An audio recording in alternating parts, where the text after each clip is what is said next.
एक पुराना विक्टोरियन घर पहाड़ी पर बना हुआ था जो पूरे शहर को देख रहा था। एक समय पे बहुत शानदार, अब खंडहर हो चुका था। चारों ओर बना हुआ बरामदा, जिसे विधवाओं का रास्ता कहा जाता था, टूट रहा था। लोग उसके बारे में फुसफुसाते थे, दुहक की जगह इंतजार की, निराशा की। कुछ का कहना था कि यह एक दरवाजा है, दुनियाओं के बीच एक पतला सा पर्दा। कोई भी उसके पास जाने की हिम्मत नहीं करता था। शहर के लोग मानते थे कि इस पर श्राप है। 3 पत्नियों ने अपने पतियों को वहां खोया था। हर मौत पिछले से ज्यादा रहस्यमय।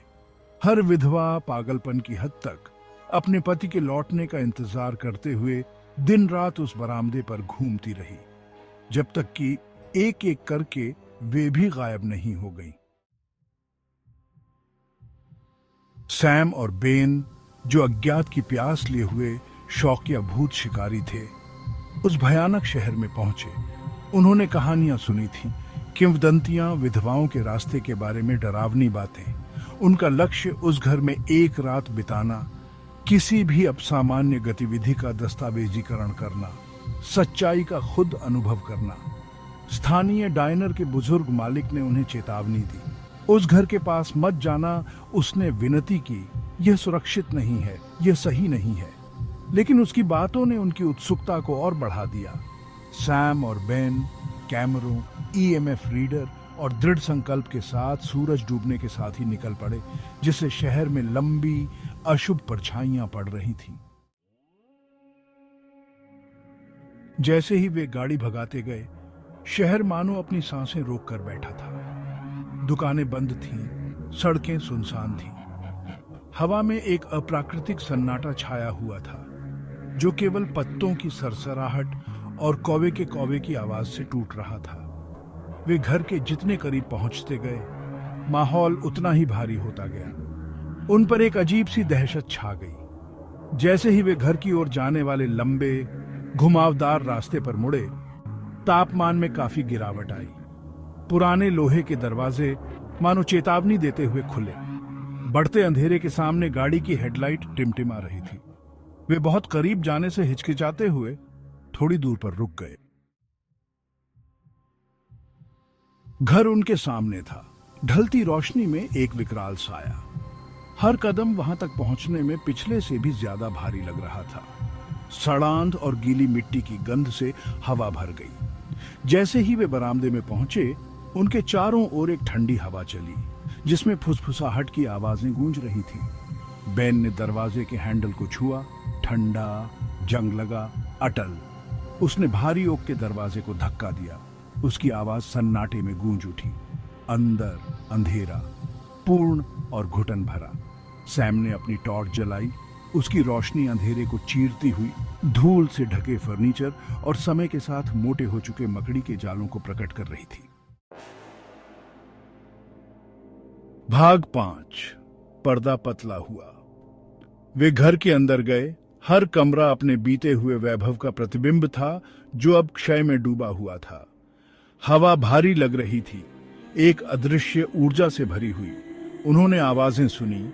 फर्श के तख्ते चरमरा रहे थे, दालान में फुसफुसाहट गूंज रही थी, ऊपर की मंजिल से एक बच्चे की हंसी गूंज रही थी। अस्पष्ट ठंडे स्थान उनके पीछे पीछे चले, जिससे उनकी रीढ़ की हड्डी में कंपी दौड़ गई। जैसे ही वे एक कमरे में दाखिल हुए, जो कभी बच्चों का कमरा हुआ करता था, ईएमएफ रीडर तेजी से हिलने लगा।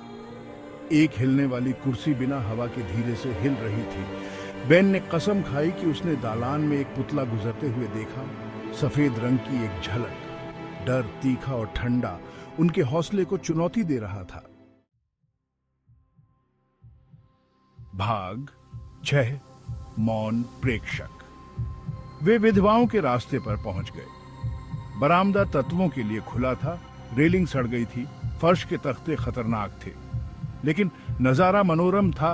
नीचे फैला हुआ शहर एक काले ताने बाने की तरह, स्याही से रंगे आकाश में चांद एक चौकस आंख की तरह। जैसे ही वे वहां खड़े थे, उन्होंने महसूस किया कि कोई उनके साथ आ गया है, अनदेखा, अनसुना, लेकिन निश्चित रूप से मौजूद। हवा ज्यादा ठंडी हो गई, हवा तेज हो गई। उन पर एक डर छा गया, एक ऐसी अनुभूति कि कोई उन्हें देख रहा है, उनका पीछा कर रहा है।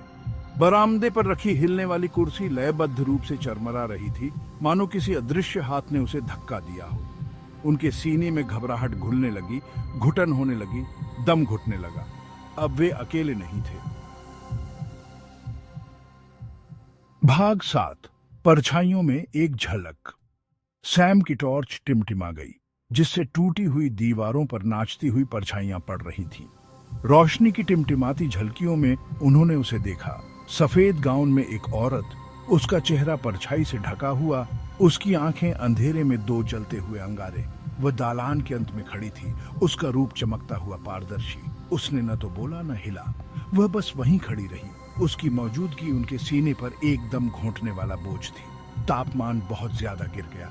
हवा में सड़न की बदबू और कुछ प्राचीन, दुष्ट आतंक, कच्चा और प्राथमिक ने उन्हें अपनी चपेट में ले लिया। भाग 8। नीचे क्या है? वे पीछे हटे। डर ने उनके कदमों को तेज कर दिया। वे घर से भागे, अनदेखी बाधाओं पर ठोकर खाते हुए। उनकी पीठ पर उस औरत की मौजूदगी एक लगातार खतरा थी। वे अपनी गर्दन पर उसकी बर्फीली सांसों को महसूस कर सकते थे, उसके गाउन की सरसराहट सुन सकते थे, गीली मिट्टी की गंध महसूस कर सकते थे जो उससे चिपकी हुई थी। नीचे चरमराती हुई सीढ़ियों से, हिलती हुई कुर्सी के पास से, अंधेरे लिविंग रूम से होते हुए हर कदम आतंक से भरा हुआ था। सामने का दरवाजा, उनका एकमात्र रास्ता, कई मील दूर लग रहा था। खुद घर जिंदा लग रहा था। उसका दुहक और दर्द उनसे मकड़ी के जालों की तरह चिपक गया था। भाग 9। फंस गए। वे दरवाजे के हैंडल से लड़खड़ाते हुए बाहर आए। उनके हाथ पसीने और डर से भीगे हुए थे। ये हिला नहीं। उस औरत की हंसी उनके चारों ओर गूंज रही थी, ठंडी, मजाक उड़ाती हुई, एक प्राचीन क्रोध से भरी हुई। वे फंस गए थे। पुराना घर अब उन्हें अपनी चपेट में ले चुका था। उसकी पकड़ मजबूत होती जा रही थी, उसका अंधेरा समाता जा रहा था। एड्रेनालाइन के एक अंतिम हताश प्रवाह के साथ बेन ने अपना कंधा दरवाजे पर दे मारा। लकड़ी टूट गई, ताला टूट गया और वे सांस के लिए हांफते हुए बरामदे पर गिर पड़े।